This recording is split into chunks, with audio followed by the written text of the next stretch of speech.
Bonjour, je m'appelle Sabrina et aujourd'hui j'ai le plaisir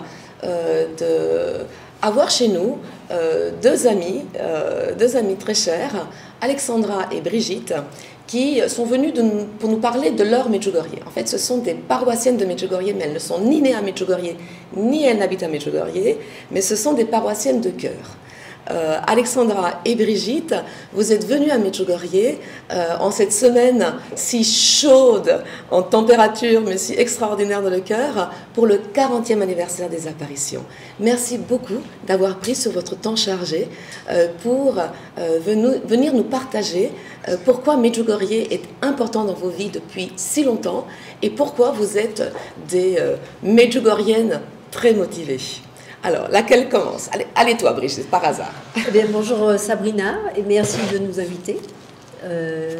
En fait, nous sommes venus à Medjugorje parce que la Sainte Vierge voulait qu'on fête ce 40e anniversaire des apparitions. Et nous avons eu l'audace de venir, malgré toutes les contraintes, tout ce qu'on a pu faire pour dire il ne faut pas voyager, il ne faut pas voyager. Mais je viens de 8000 km de la Martinique. Et en 1996, la Vierge Marie m'a invitée personnellement à la rue du Bac. J'ai chanté une messe en croate avec des jeunes de Zagreb. Or, je ne connais pas la langue. Et là, j'avais été surprise. Quelques semaines plus tard, j'étais à Medjugorje. Et ça a été le début d'une guérison intérieure, physique, morale, mentale et spirituelle pour moi. Et voilà, je lui ai dit oui en 96. Et chaque jour, je me rends présentement, par la pensée à Medjugorje, parce qu'elle s'est présentée à nous comme la reine de la paix. Donc Medjugorje fait partie de ta vie quotidienne. De ma vie, de mon quotidien. Et voilà, elle est présente partout dans ma maison, dans mon cœur. Je parle aux enfants auxquels je fais la catéchèse de Medjugorje. Donc voilà, dans toutes les écoles où je vais, il y a cette image de la Sainte Vierge qui est là, qui est présente et qui est notre maman. C'est notre maman du ciel. Donc voilà, on lui obéit et on l'écoute. Alors, Alexandra, je te vois sourire parce que j'ai l'impression que ça résonne en toi. Votre lien, vous n'êtes pas des sœurs de sang, mais vous êtes des sœurs de cœur très, très proches. Et toutes les deux, vous êtes proches, fortement proches de la Martinique, donc 8000 km.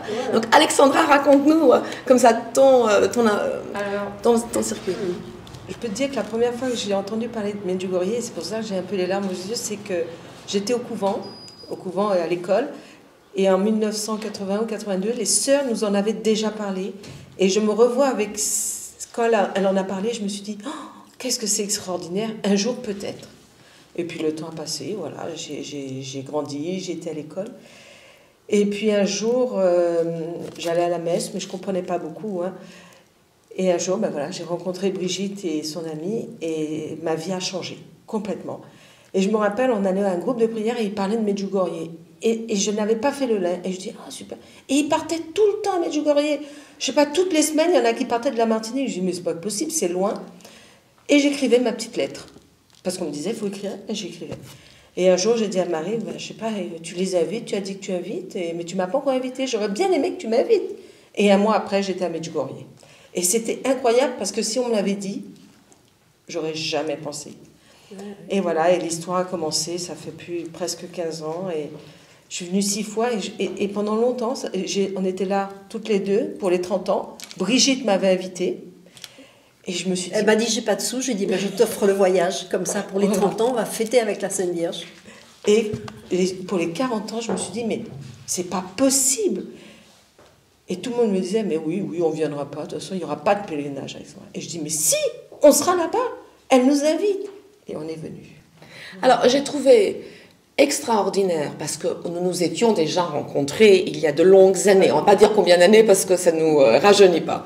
Mais j'ai trouvé vraiment que le Seigneur avait beaucoup d'humour. En temps de Covid, on ne va pas dans beaucoup d'endroits, on ne rencontre pas beaucoup de gens, tout est compliqué. Et puis, il s'est passé 3-4 jours avant notre départ respectif pour arriver ici, notre amie commune, Dominique. En fait, il y a un peu plus qu'une semaine, Dominique, ma voisine qui habite au 2e étage, nous on habite au 4e étage, m'envoie un petit SMS en disant « Est-ce que tu viendrais? J'aimerais organiser une soirée de prière avec quelques amis. Est-ce que Vladan et toi, vous viendriez ?» Bien sûr, je veux dire, Dominique nous invite à prier, on descend en pantoufles 2 étages, on y va. Et puis quand je suis arrivée et que je vous ai vu, mon Dieu, mais quelle apparition! C'est vraiment beau comment le Seigneur fait rencontrer les gens et les met en lien.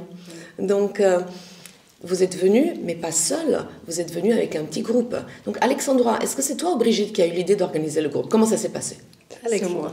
C'était que je l'avais vraiment dans le cœur, il y avait un moment, et je me suis dit, bon, je vais aller chez cette amie que je connais à Medjugorje, et j'ai commencé à en parler autour de moi, et il y en a tout de suite qui ont dit oui, puis il y en a d'autres qui n'ont pas adhéré, et je suis partie au mois de novembre rejoindre ma famille, hein, et j'ai parlé à Brigitte, est-ce que tu n'as pas envie de venir? Oui, Brigitte, et Brigitte en a parlé à une autre, et en fait de compte, tous les gens qui sont avec nous dans notre petit groupe, on voit vraiment que c'est des gens qui ont été invités. Il y en a qui ne connaissaient pas du tout.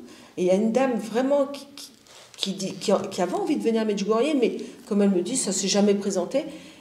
Elle est venue, elle a dit oui. Et là, aujourd'hui, mais depuis 2 jours, elle n'arrête pas de m'embrasser. Merci, merci. Et pourtant, c'est quelqu'un qui prie beaucoup. Et je me dis, mais on voit vraiment... Et elle me dit, on va faire une photo à la fin, parce que nos visages ont changé. C'est vrai. Tellement plus heureux en 1 semaine. Et je me dis, voilà. Et je me dis, c'était mon cadeau. J'avais ça dans le cœur. Les gens ont adhéré, ils sont venus. Et ça a changé quelque chose. Même si ça fait 6 fois, 8 fois, il y en a qui viennent, on ne repart pas comme on est arrivé. En quoi Medjugorje, tu me partageais ces temps-ci, Brigitte, comment après une expérience vécue ici, toi qui étais une femme plutôt timide, réservée, tout d'un coup ça a déchiré quelque chose et tu as osé avancer et osé faire des choses que tu ne te savais même pas capable de faire. Alors je reçois beaucoup de grâce tout le temps. Et en 2004, nous allions écouter le Père Yozo, qui pour moi est un grand saint en formation. C'est vraiment un père spirituel, ce prêtre. Et quand on est arrivé dans la paroisse, dans l'église de Medjugorje, j'ai demandé à son interprète si éventuellement j'aurais pu faire un petit film. Elle m'a répondu oui, mais il faut faire attention, il faut être transparent, il ne faut pas qu'il puisse... Donc en fait, j'étais cachée près de l'orgue avec ma petite caméra d'amateur. Et par 3 fois, ce prêtre m'a appelée. Je vous dis sincèrement, si on me demandait de faire la quête, mais j'avais les jambes qui tremblaient, mes mains transpiraient, je devenais rouge comme une pivoine. Et il m'a appelé, il m'a dit, tu distribueras une image à chacun, moitié, il coupait l'église en 4, deuxième partie sur la gauche. Et là, je suis partie. Et on était avec un groupe, on était 40 Martiniquaises. Quand elles m'ont vue aller la première fois, elles se sont dit, mais c'est pas possible, c'est pas elle. J'ai distribué toutes ces images, et le Père Yozo m'avait bien dit, tu donneras une à chacun. Quand j'ai fini de donner une à chacun, je remonte l'allée pour revenir vers la caméra, et dit, qui n'a pas eu d'image? Eh bien, je lève le doigt tout timidement dans mon allée centrale, et je lui dis, j'arrive à côté de lui, il me regarde, il me dit, pour toi, c'est 2. Et il me donne 2 images de la Sainte Vierge. Puisqu'il nous demande, il nous dit, la Sainte Vierge nous dit, mettez cette image quand vous souffrez, vous êtes malade, posez-la sur votre cœur. Et c'est la maman qui vous soigne, qui vous guérit, qui vous console et tout. Un moment après, il me rappelle encore, j'ai dit, oh là là, qu'est-ce que j'ai pu faire? Est-ce que j'ai changé de cassette? Finalement, j'arrive, il me donne une corbeille. Il me dit, tu iras dans la deuxième partie gauche de l'église et tu donneras un chapelet à chacun. Évidemment, je remonte l'allée centrale, j'ai plus de chapelet dans les mains, j'ai tout donné. Qui n'a pas de chapelet? Je lève le doigt, j'arrive, il me dit, pour toi, c'est 2. Bon, je retourne encore. Et finalement, il dit à la sacristine, la 3e fois, vous lui demanderez de faire la quête. Alors, il me rappelle encore, et il me dit, là, tu vas recevoir le bol de chacun, et tu vas faire la quête, partie gauche de l'église.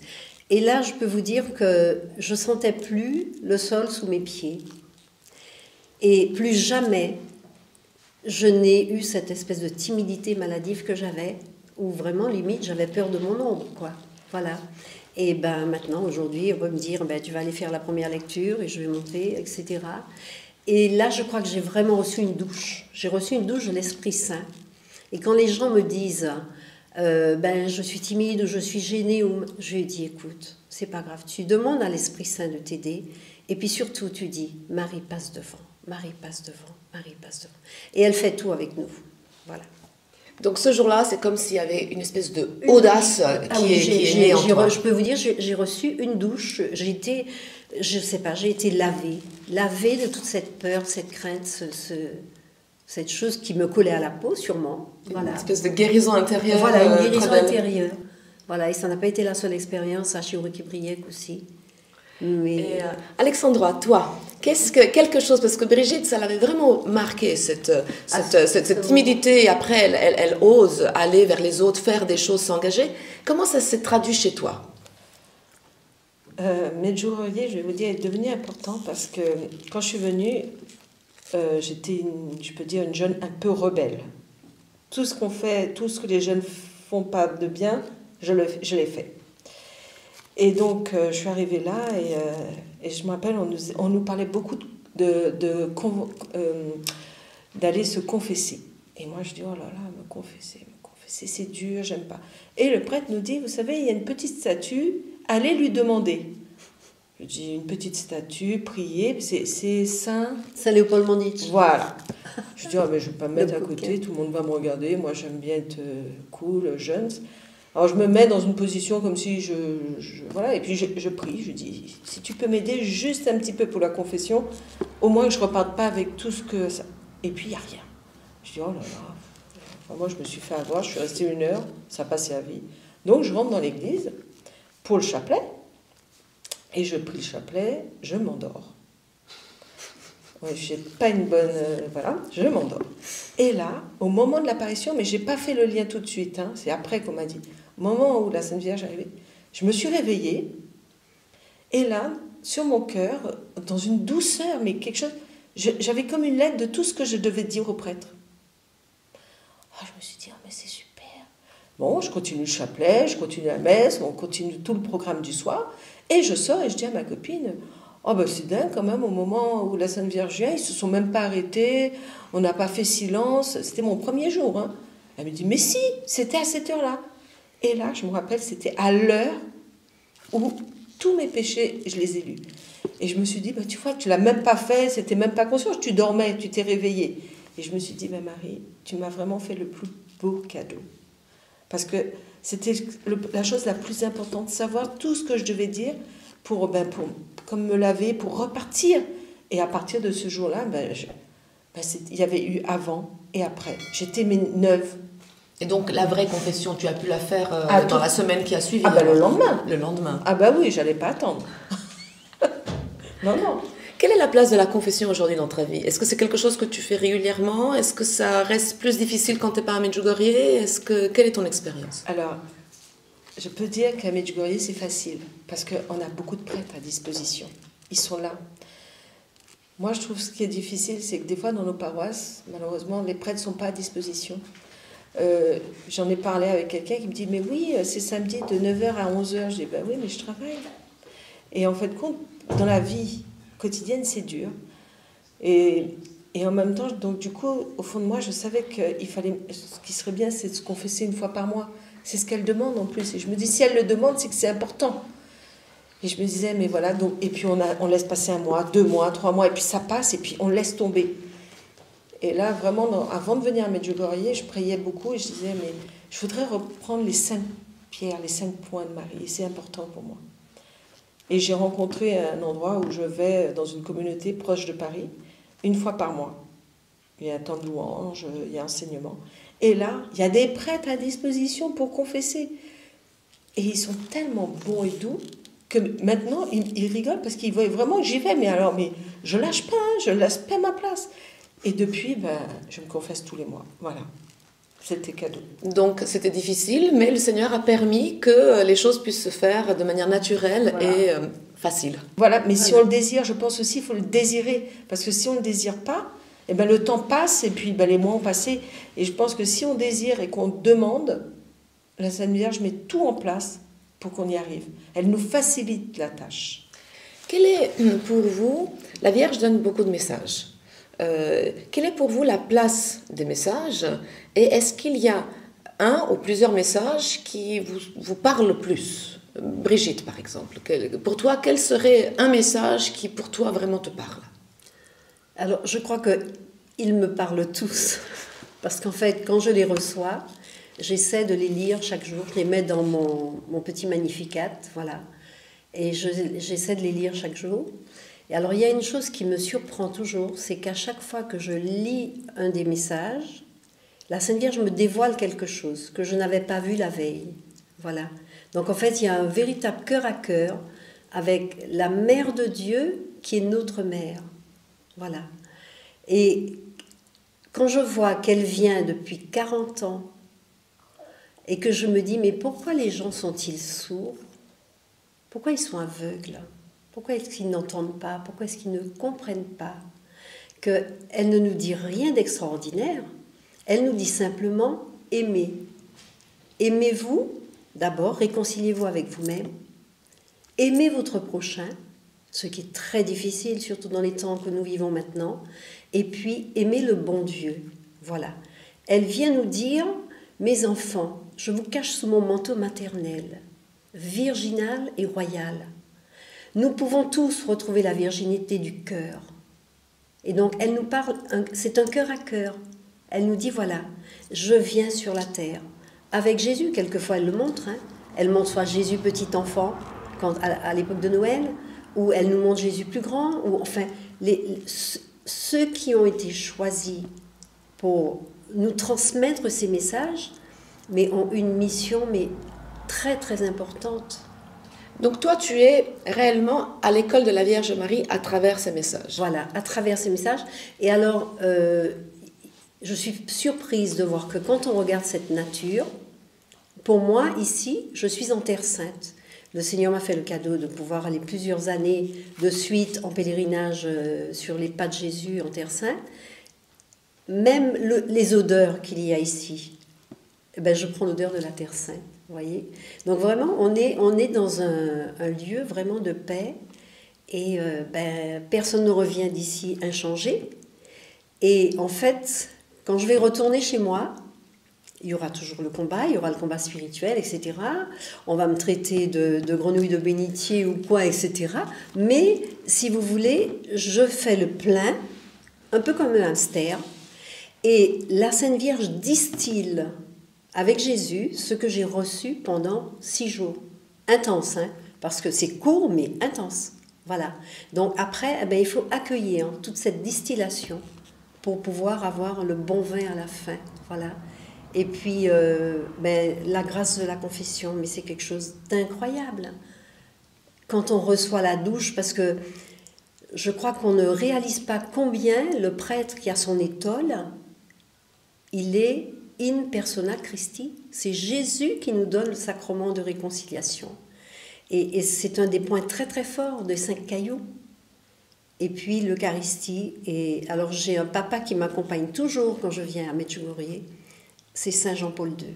Voilà. C'est le seul être humain qui m'a fait pleurer à la verticale en 1980 sur le Champ de Mars quand il est passé pour les Polonais.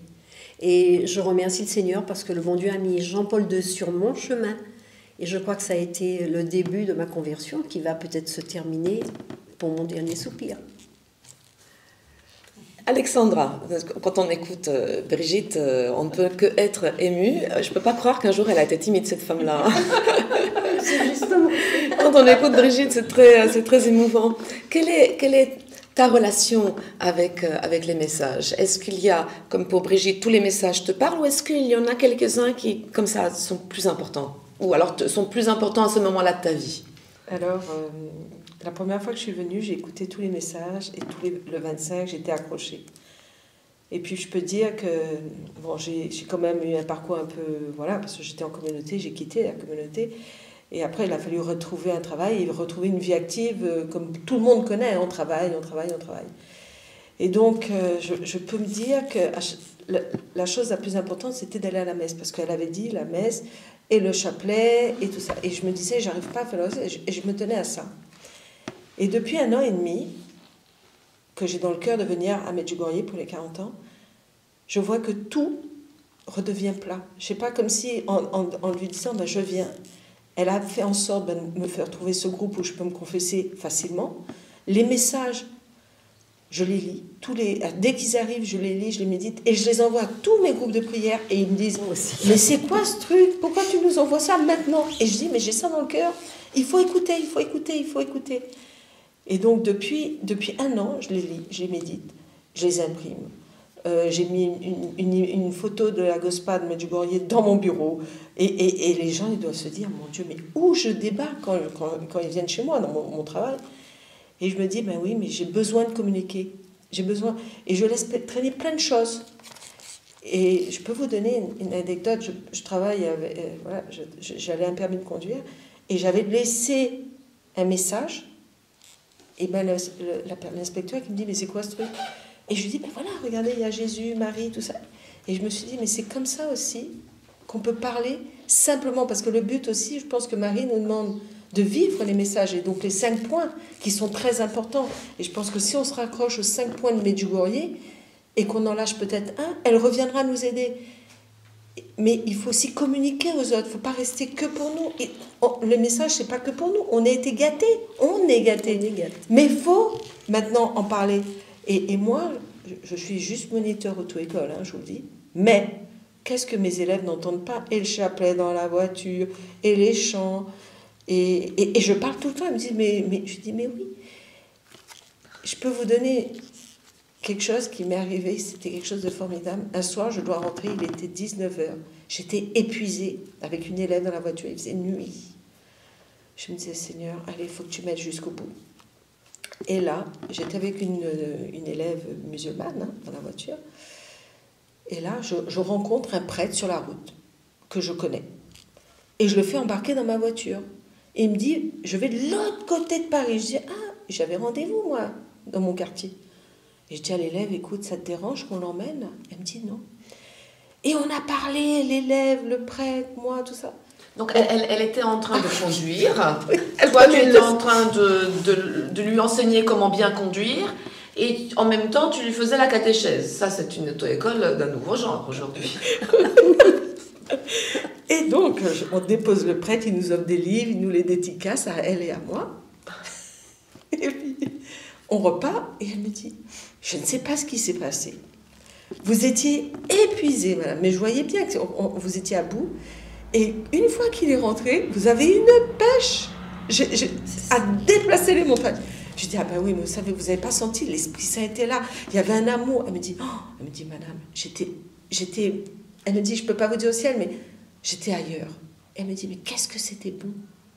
Et je me suis dit, ben voilà, tout est grâce. Et Medjugorje nous dit, vous recevez, mais allez donner, partagez, portez la bonne nouvelle.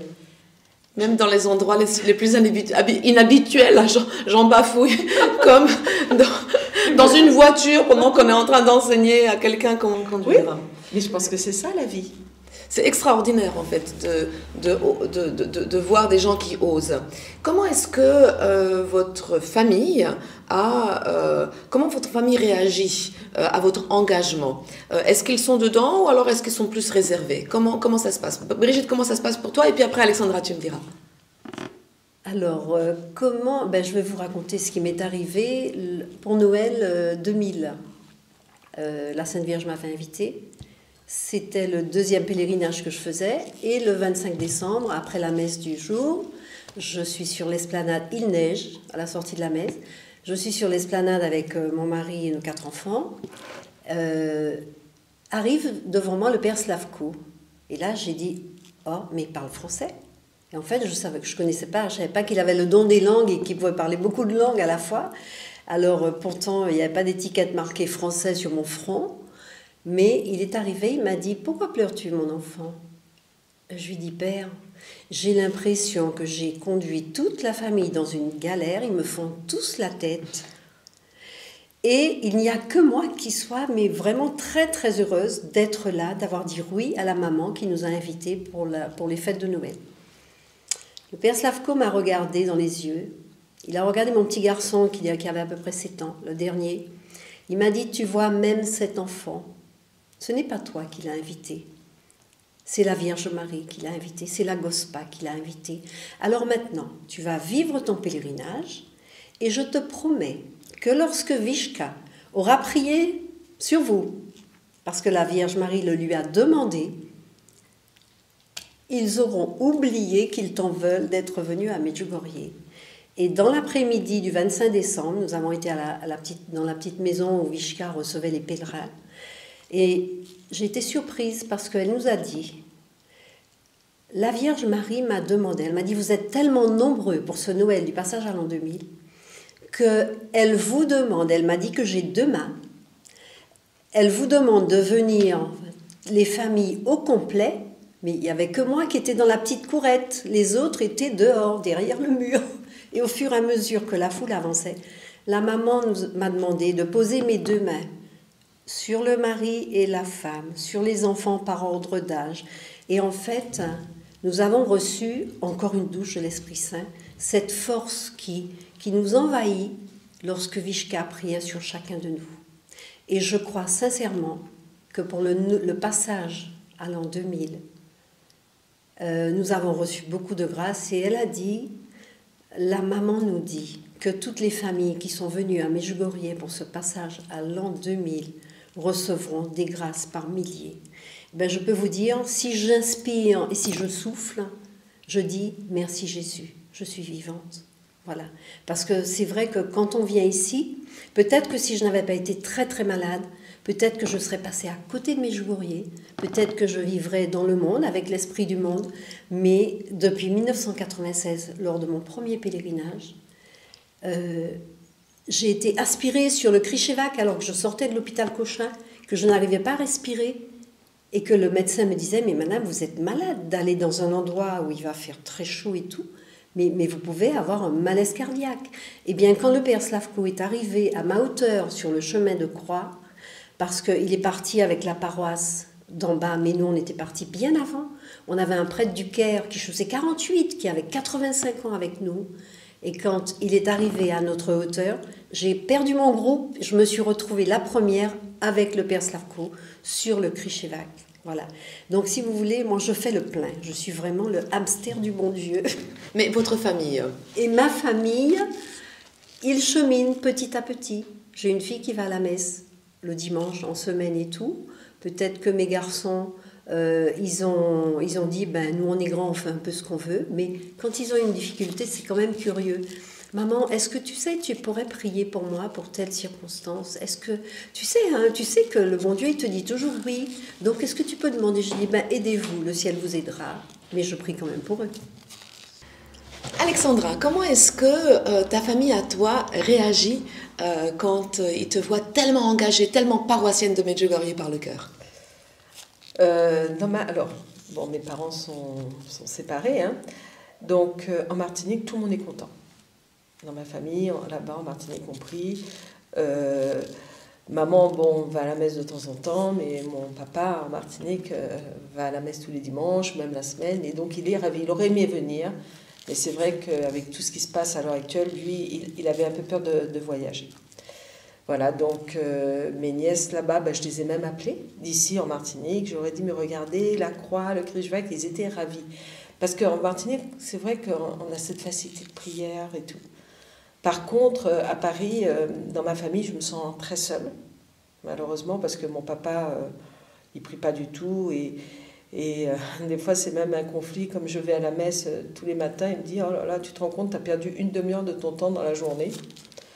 Et donc, c'est vrai que j'essaye de moins en moins de dire ce que je fais. Quand je veux prendre un temps pour aller prier, tout ça, que c'est important, je marque plus, je barre sur mon planning. Et voilà, pour pas rentrer en conflit.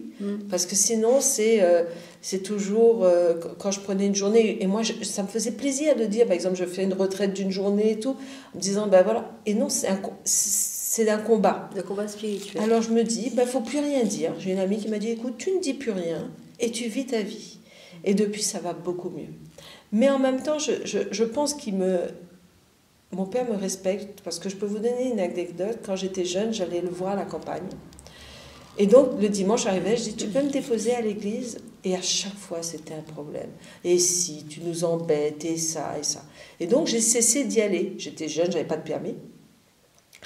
Et puis, une fois, il me dit, mais t'as pas envie, plusieurs années plus tard, tu veux pas venir? Et moi, au fond de moi, je me dis, je vais y aller. Et j'ai une amie en Martinique qui me disait, tu sais, Alexandra, pour la paix, tu vas pas demander d'aller à la messe. Tu vas offrir ça à Jésus, tu iras pas dimanche à la messe. C'est comme un cadeau qui te coûte, mais pour pas de faire de tension ce jour-là avec tout le monde. Donc moi, on parle week-end, je ne dis rien. J'arrive à la campagne, on défait nos affaires, ça, et puis mon père qui me dit bah, tu veux pas qu'on aille voir à l'église à quelle heure c'est la messe? Et moi je me suis dit mais c'est pas possible. C'est la seule fois où je n'ai pas embêté tout le monde, et c'est lui. Et je me dis ben voilà, le Seigneur, c'était important pour moi, a permis qu'il me le propose, et j'étais à la messe, et il n'y a eu aucune tension. Et donc maintenant, depuis, maintenant j'ai le permis, j'ai la voiture et je fais ce que je veux. Voilà, mais c'est vrai que vis-à-vis de lui, c'est plus difficile. Donc quand je rentre en Martinique, c'est doux parce que comme on prie tous, ma grand-mère prie, mes oncles, mes tantes, et c'est super, je vais à la messe, je dis pas, et on se retrouve le matin à 7h, on se dit bonjour et ça. Donc c'est une joie de vivre dans cet environnement. Là, par exemple, je leur ai envoyé le dernier message qu'on a reçu, et ils m'ont répondu déjà. Et donc c'est génial. Donc toi, tu es déchiré entre une partie de ta famille que tu aimes de tout ton cœur et qui eux sont des fervents, puis de l'autre partie de gens que tu aimes de tout ton cœur et qui eux sont plus réservés. Voilà. Bon comme ça tu peux aider les uns les autres. Et puis je prie pour ceux qui n'ont pas la foi. Qui n'ont pas encore la foi. Voilà, parce que le Seigneur, il est grand, il est plus grand que moi, et je me dis, ben voilà. Quand je suis arrivée à Medjugorje la première fois, en fait, les voyants, la Vierge Marie leur a donné à chacun une intention de prière spécifique. Donc, Ivan prie pour les jeunes, les prêtres, les religieux, les religieuses. Jakovevitska pour les malades, Ivanka pour les familles, Maria pour les âmes du purgatoire, et puis Myriana, elle prie pour ceux qui n'ont pas fait la rencontre de l'amour de Dieu. Donc même si toutes les intentions sont très importantes, moi je me suis sentie depuis toujours vraiment appelée à prier pour ceux qui n'ont pas fait la rencontre de l'amour de Dieu. Parce que je me dis, mais les pauvres, les pauvres, c'est vraiment, je me sens le plus appelée vers eux, parce que je les plains, parce que je pense que quand on a fait la rencontre de l'amour de Dieu, eh bien, même quand on est malade, ça se passe mieux. Et puis si on a fait la rencontre de l'amour de Dieu, j'imagine que le temps au purgatoire, il est plus court. Et puis que ça se passe mieux dans nos familles. Enfin, je pense que les autres difficultés se passent mieux quand on a fait cette rencontre personnelle avec le Seigneur. Vous êtes des femmes actives dans votre paroisse, vous êtes actives dans plusieurs mouvements. Comment réagissent les prêtres que vous côtoyez, avec lesquels vous vivez, avec lesquels vous faites des choses? Brigitte.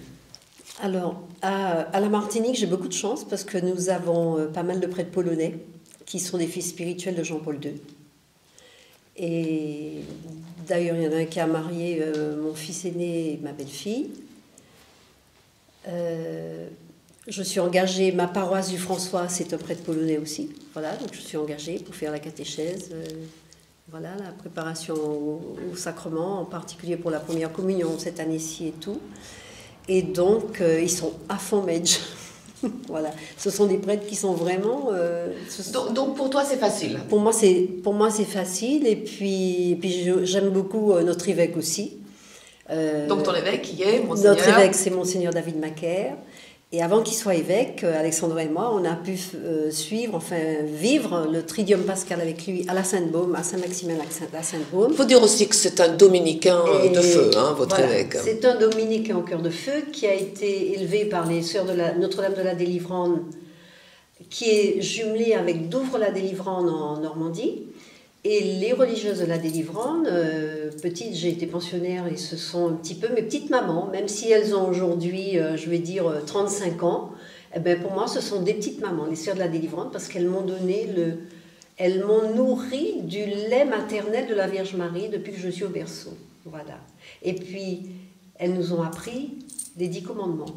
Voilà, qui sont immuables, inchangeables, qui vont toujours rester, même si les gens veulent faire leur propre loi, leur propre truc. Eh bien, les 10 commandements, ils sont là, et puis c'est à nous de les vivre. Hein, voilà, même s'il y en a qui ne peuvent pas les vivre. Donc, il faut vraiment qu'on soit à l'écoute avec notre Bible ouverte, notre évêque nous dit... Ce que j'entends, ce que tu es en train de dire, c'est que tu prends Medjugorje, mais à chaque fois, dans tes paroles, tu mets Medjugorje dans l'église. Ah oui, ça c'est vraiment clairement quand tu vraiment parles. Medjugorje, bien entendu, la mer, et puis toi, tu poses tout dans l'église. Voilà. C'est une très belle chose que j'ai remarquée chez toi, Brigitte. Voilà. Et toi, Alexandra, est-ce que les prêtres que tu côtoies régulièrement sont, comme ça, disons, attentionnés pour Medjugorje ou un peu réservés? C'est un peu compliqué, c'est parce que dans ma paroisse, on n'en parle pas. Et je pense que c'est pour ça que je me suis un peu éloignée au début, parce que y a beaucoup d'activités, beaucoup de choses. Et je pense qu'on avait... Voilà, moi j'ai mis Medjugorje, pas Marie, mais Medjugorje de côté. Et depuis un an que j'ai décidé de revenir, je vois qu'elle ouvre les portes. Et dans ma paroisse, donc j'ai essayé de parler, mais je vois bien, il y en a qui sont pour. Alors il y en a, c'est des enfants de Medjugorje. Alors là, et c'était très beau parce que, je peux le dire, mais pendant le premier confinement, il y en a un qui a commencé à enregistrer des chants. Je dis, mais purée, mais c'est pas vrai. Mais en plus, je le connais pas, hein, ce prêtre de la paroisse. Hein. Jamais parlé. Je dis, mais je les connais, mais c'était des chants de Medjugorje qu'on chantait tout le temps. Donc je lui ai envoyé, je lui ai dit, mais il me dit, oui, c'est moi qui ai écrit. Et puis tout le monde le connaît, mais à Medjugorje, c'est moi, je les ai connus là. Donc ça m'a rejoint. Et je me suis dit, mais. Et après, on me dit, ah, mais lui, il aime Medjugorje, il vient souvent. Et en fait, compte, je vois qu'ils n'en parlent pas, mais chacun a une histoire. Et ce qui était beau, c'est qu'au moment de partir, on était, au moment de prendre le taxi pour venir ici, hein, on était à la paroisse pour une messe. Et il y a un prêtre qui me dit, ah, tu pars à Medjugorje, attends, je te donne les intentions. Et il m'a fait une lettre. Et je me suis dit, mais c'est fou, parce que j'ai dit, on n'en parle pas. Mais je vois qu'il y en a plein. Et je me dis, mais Alexandra, maintenant, il faut oser. Et ce qui est beau aussi, c'est que dans le nouvel endroit où je vais pour prier, que je peux nommer, hein, c'est Troussure des Frères de Saint-Jean, ils viennent normalement au mois d'août cette année. Et avec un bon groupe. Et je me suis dit, mais voilà, on se retrouve tous. Ce qui est beau, c'est que c'est pas Medjugorje qui nous a réunis. Mais quand on commence à parler, mais en fait, quand tout le monde me dit, mais oui, j'y vais. Et je me dis, mais Marie, voilà. Et donc, je me dis même, peut-être qu'il faudrait que j'en parle plus pour que ceux qui sont encore un peu réfractaires à venir et qui viennent. Et là, je sais que les 8 personnes qui sont venues vont en parler. Et comme il y en a quelques-uns de la paroisse ou des activités de la paroisse, eh ben je sens que ça va toucher les gens. En fait, ce qui est intéressant avec Medjugorje, c'est que moi j'ai été élevée en France. Je suis née en Croatie, mais j'ai été élevée en France. Et en France, on a tous ces endroits absolument fantastiques où la Vierge Marie est apparue, puis d'autres endroits où elle n'est pas apparue, mais qui sont extrêmement importants également. Donc on a tout cet éventail d'endroits extraordinaires. Mais la spécificité de Medjugorje, c'est que la Vierge Marie apparaît aujourd'hui. Et l'autre chose, c'est que ici, c'est comme si elle donnait une espèce de... Elle réveillait les cœurs, elle donnait une dynamique aux gens. Et quand les gens, ils viennent ici, quand ils repartent chez eux, ils deviennent des gens engagés, des gens qui osent, qui reçoivent l'audace, comme notre Brigitte. Et c'est ce que les prêtres qui viennent et qui reviennent à Medjugorje souvent, ils me disent, j'ai trouvé la formule pour que ma paroisse marche, eh bien, j'organise au moins une fois ou plusieurs fois des groupes à Medjugorje, et après, j'ai tous ces gens qui sont motivés, et ça se passe beaucoup mieux que chez certains de mes confrères qui, eux, sont plus réservés. Donc ça, c'est quelque chose qui est quelque chose qu'on retrouve à travers les pays, les prêtres nous le disent, à travers les pays. Medjugorje comme endroit qui redynamise l'Église de l'intérieur en réveillant les cœurs et en donnant envie aux gens d'être une Brigitte, être Brigitte qui fait toutes ces choses étonnantes maintenant, Alexandra qui ose parler de sa foi même à ses élèves avec beaucoup de délicatesse, parce que c'est ce que je sens, c'est toi, hein, toi tu partages, tu les encombres pas. Ah non, je partage et vraiment, je peux donner une anecdote. Une fois, j'avais mis le chapelet de 15h à la radio. Et il y a une jeune fille qui me dit « Ah non, moi ça me dérange ». Je dis « Ben oui, écoute, désolée ». Et j'éteins parce qu'il faut quand même respecter chacun. Voilà. Et puis donc, elle revient, elle me dit « Bon, ben, je vais reprendre 15h la semaine prochaine ». Je dis « Ah non, il faut que tu changes d'heure. Parce que si j'ai le temps et que j'arrive à écouter… » Ah oui, ah… Ben, c'est pas grave, on va écouter ensemble en fin de compte. Et en fin de compte, elle m'a dit, mais voyez, j'ai été un peu réfractaire et en fin de compte, ça a été... Et ce qui est beau, c'est qu'il ne faut pas imposer, rien imposer. On est ce qu'on est, on parle. Si on voit que la personne n'est pas encore, n'a pas envie d'entendre, n'a pas envie, eh ben c'est pas grave. Mais je pense, je me dis, ça m'est arrivé, un jour cette personne des fois revient parce qu'elle sait où frapper à la porte. Et c'est parce qu'on l'a pas dérangée, on s'est pas imposé qu'elle peut revenir librement. Et je me dis, ben, Marie, elle fait ça, elle apparaît depuis 40 ans, je me dis. Elle attend qu'on vienne. Alors, les gens se disent 40 ans, la Vierge, enfin, il y en a qui aiment bien toujours trouver le côté, elle va s'arrêter d'apparaître, il va rien se passer, etc. Alors que j'ai l'impression que nous trois, au contraire, on a l'impression que c'est le début de quelque chose de différent peut-être, on ne sait pas. Après le Covid, il va y avoir des choses sûrement miraculeuses qui vont commencer, enfin, il faut au moins l'espérer, parce que sinon la Vierge n'apparaîtrait pas pour rien, c'est tout, aller tomber dans un gouffre quand même. Donc, quelle est votre espérance? Quelle serait, est-ce qu'il y a quelque chose qui est né dans votre cœur que vous auriez envie maintenant, quand vous allez retourner dans vos vies, de mettre en place, ou alors est-ce que vous allez vous laisser guider, ou est-ce qu'il y a déjà des pistes de réflexion? Alors pour moi, c'est très délicat. Le matin, quand je me réveille, déjà, je remercie le bon Dieu d'être vivante. Et je mets mes pieds dans les sandales de Jésus tous les matins avant de poser mes pieds par terre. Et je lui dis, avec moi, tu choses 41, Jésus. Je fais ce que tu veux dans la journée avec la Sainte Vierge. Je suis sous son manteau. Déjà béni par avance tous ceux que je vais rencontrer dans la journée. Et toi, tu sais si j'aurai à leur parler ou même par un sourire, hein, quelquefois. Et donc, la Sainte Vierge nous donne 1000 façons d'évangéliser dans l'amour qu'elle nous donne ici. Voilà. Et quand je pense par exemple à nos prénoms de baptême, tout simplement, quand j'étais petite, mais mon prénom, je ne l'aimais pas. Je m'appelais Brigitte, je me disais, mais pourquoi? J'ai une grande cousine, machin. Et un jour, le Seigneur m'a dit, mais non, mais c'est moi qui ai choisi ton prénom. Voilà. Et alors à ce moment-là, j'ai commencé à aimer mon prénom parce qu'il avait été choisi par Dieu.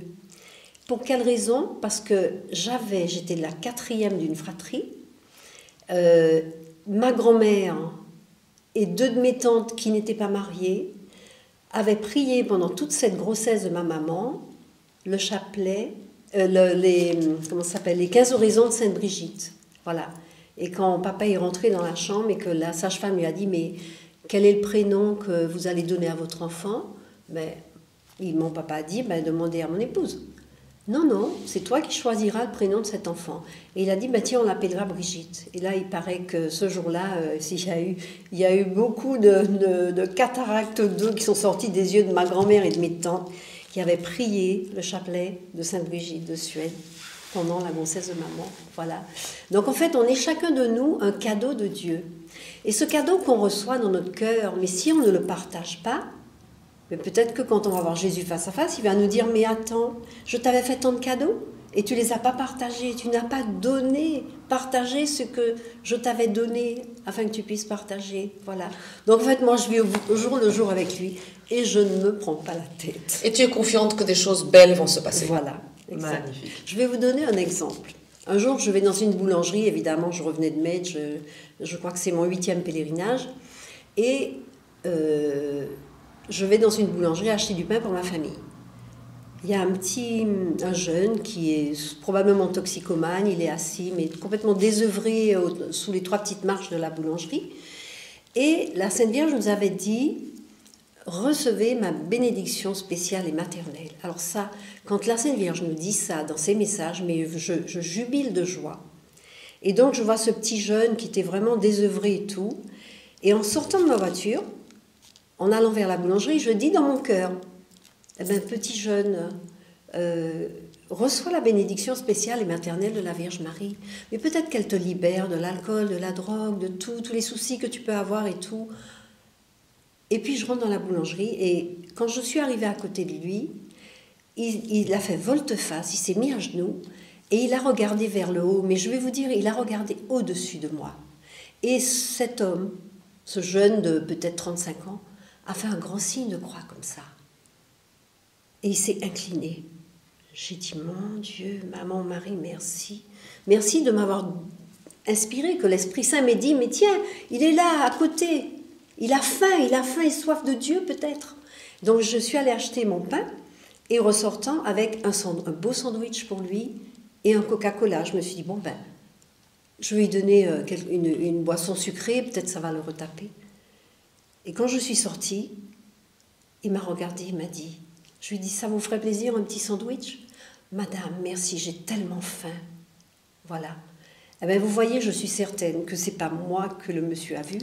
Il a vu la maman qui devait être derrière moi et qui m'avait dit, maintenant tu lui donnes. Et cette bénédiction spéciale et maternelle, je ne sais pas combien de fois je la fais dans la journée quand je rencontre des gens qui souffrent. Être dans la miséricorde, être dans l'attention de la souffrance de l'autre. Ne pas tourner la tête parce qu'on est occupé à faire autre chose. Exactement. Et toi, Alexandra, qu'est-ce qui se passe maintenant? Qu'est-ce que tu vas nous faire de fou à partir de la semaine prochaine? Alors déjà, je me dis, je fais quelque chose quand même qui est assez gonflé. J'ai acheté une statue de la Vierge grande comme ça et je vais la mettre dans le jardin, devant tout le monde. Et je me dis, comme j'ai un petit morceau de jardin à moi, chacun un petit morceau, on ne pourra pas me dire non, puisque je dis, attendez, ça m'appartient, donc on partage, mais ça c'est la mienne. Hein. Alors, chez toi à Paris ou chez toi en Martinique? Donc, donc tout le monde, le quartier va pouvoir la voir.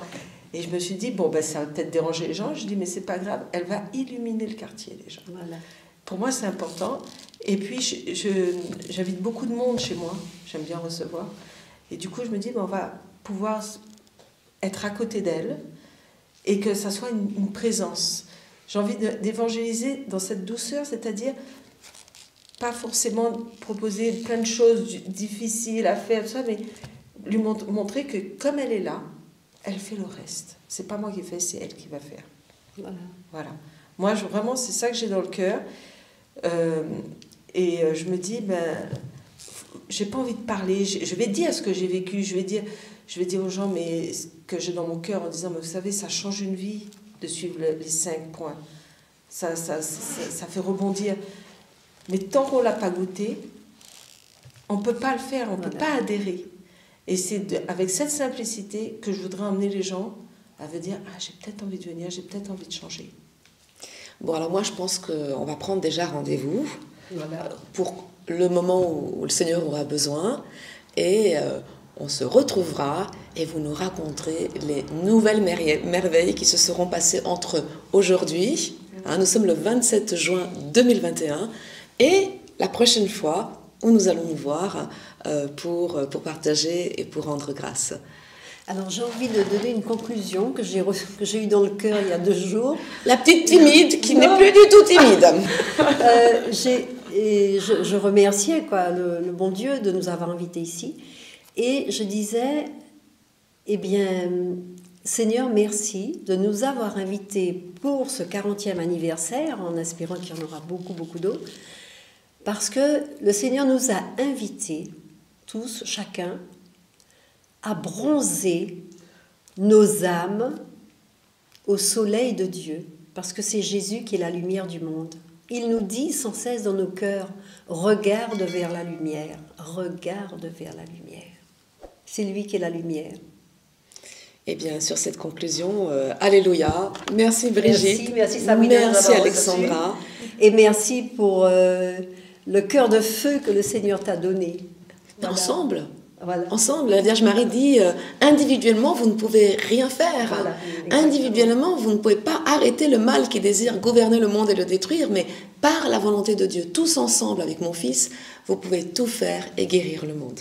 Voilà. Alors en fait, nous sommes dans cette dynamique. Voilà, merci beaucoup. Et merci Maman Marie, chère Gospa, de nous avoir invités. Et si tu veux, on va encore t'écrire pour qu'on revienne. Amen. Voilà. Amen. Merci.